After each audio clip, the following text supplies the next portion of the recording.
JJ, we saw the info earlier about Luka and Marcus both being listed as probable. Can you just kind of take us through that process and learning that Luka was clearly progressed faster and was going to be able to play? They're available. So we'll see. We're obviously going to be mindful of both these guys coming into this game with contusion. So we'll just communicate with them in real time. Luka got on a plane yesterday, got here. A bunch of us went to the gym with him last night and got some work in. And Marcus was still, I think, progressing as of this morning, but felt really good about our shoot around. So just glad to have those guys back.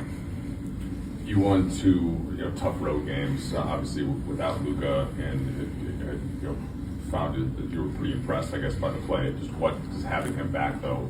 How does that impact things for the positive, and how do you keep doing the things that you were doing?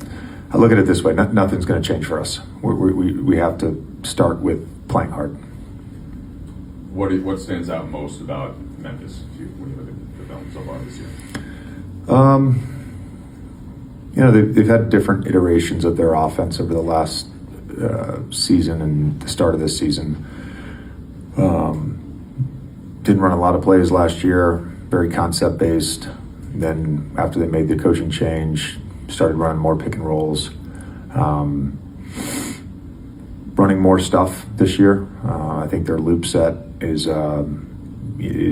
hard to guard. They got a lot of options on it. And part of the reason they're hard to guard is just John and Jaren Jackson Jr. are so good. They're all stars, and a lot of the themes we've had over the last week and change in terms of game planning apply to tonight. And we have to do a really good job of getting back and getting our defense set.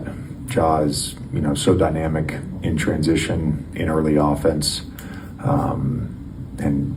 I think he's top 10 in the league in paint field goal attempts and has been up at the top of the leaderboard every year. He's been healthy in paint points despite being a guard. So he's got to see bodies, and that's how we played for the last week.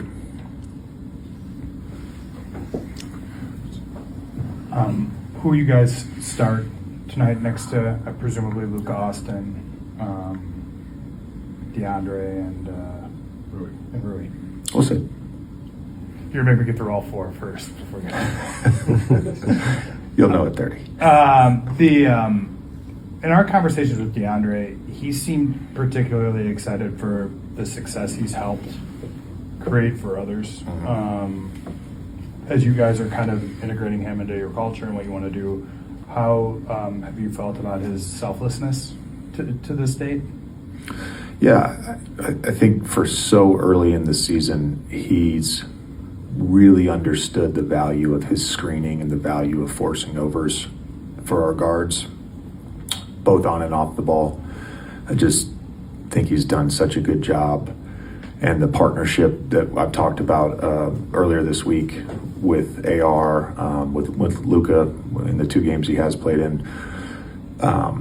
has been really good for this early in the season. And DeAndre, I think he understands that. He's talked a lot, both publicly and with coaches and with me, just about trying to impact winning in any way he can. And, it's also nice when you can get 16 and 10 out of somebody every night.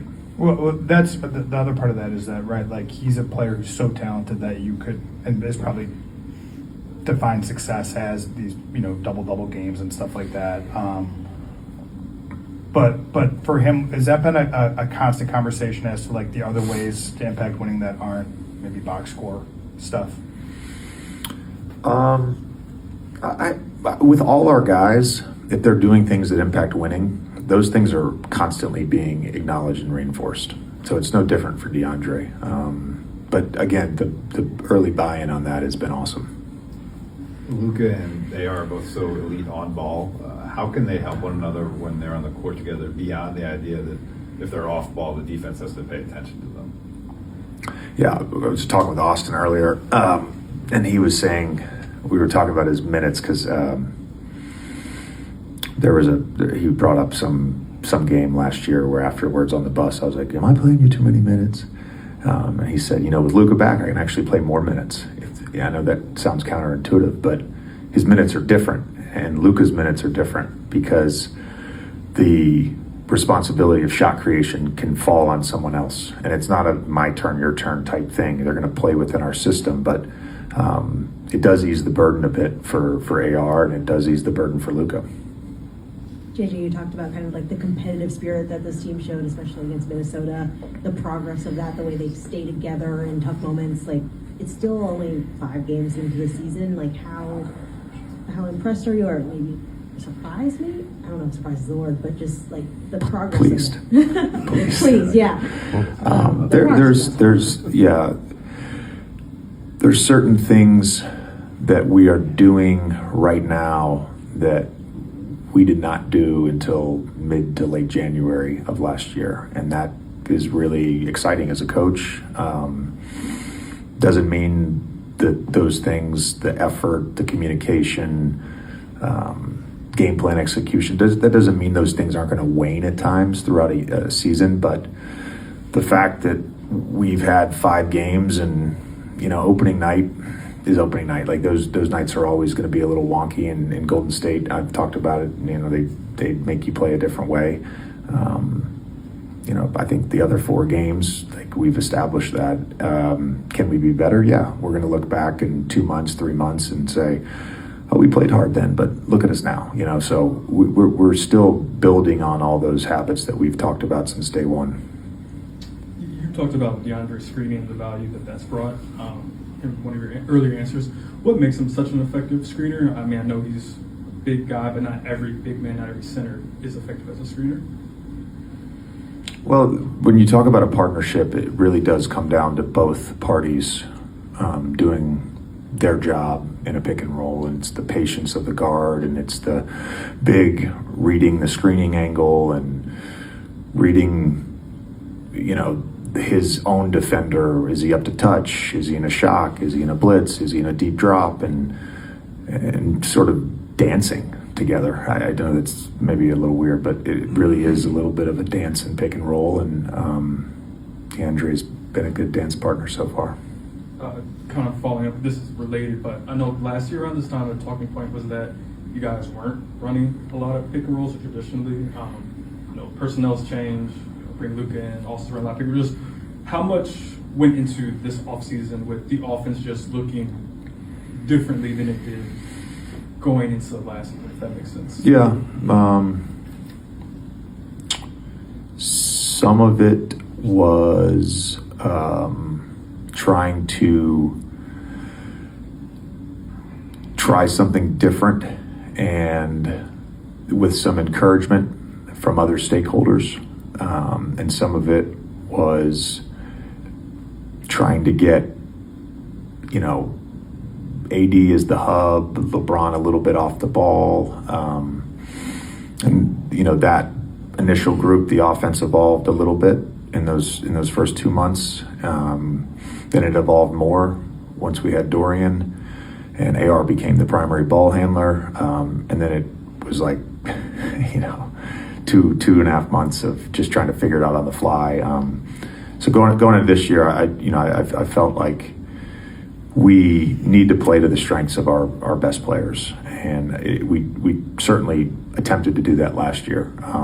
When you have one of the best pick and roll players in the league and in the world, you should run pick and roll. And AR has proven his chops as a operator and creator as well.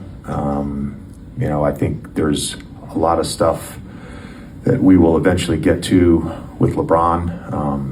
There's those utility plays that I've been talking about. There's certain things that we're using now as utility plays that once we have LeBron back, we'll use more, because he's such a good screener. He's such a good passer. He's obviously really good when the ball's in his hands as well. So just constantly trying to tweak it just to allow us to create advantages with our best players.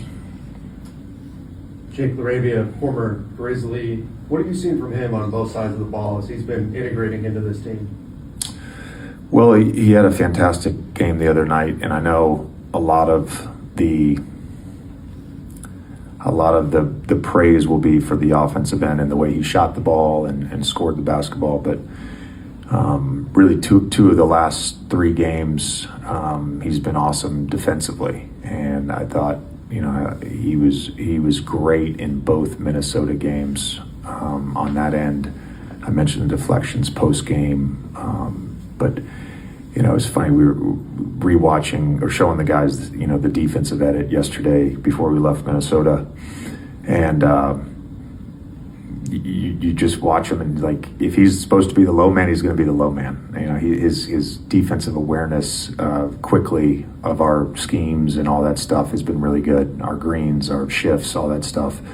It's been really, really good. He's picked it up quickly, and he's just a really good basketball player who does a lot of things really well.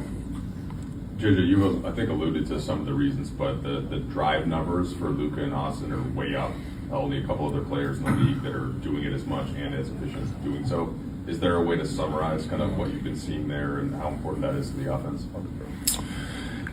Yeah, again, we try to emphasize touching the paint, and those 2 guys are the best guys we have at touching the paint. And so they both have just been focused on doing that, and both recognize, I think, that when they do touch the paint, it's an opportunity then to create and not just score in the paint, which they have done obviously very efficiently, but it's an opportunity to collapse the defense. And a number of these teams we've played are paint swarm teams, and they've done a good job of finding their teammates.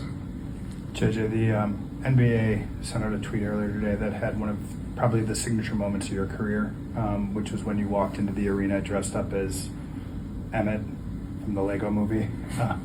Before it came, kind of the Halloween costumes. What was the story behind that? When I went as Emmett from the Lego movie, I wasn't allowed to trick or treat growing up. It was considered a pagan holiday for much of my childhood. So there was no, first of all, we didn't have neighbors, so there wasn't anybody to go. I was just going to go wander around in the woods on Halloween. Like, what?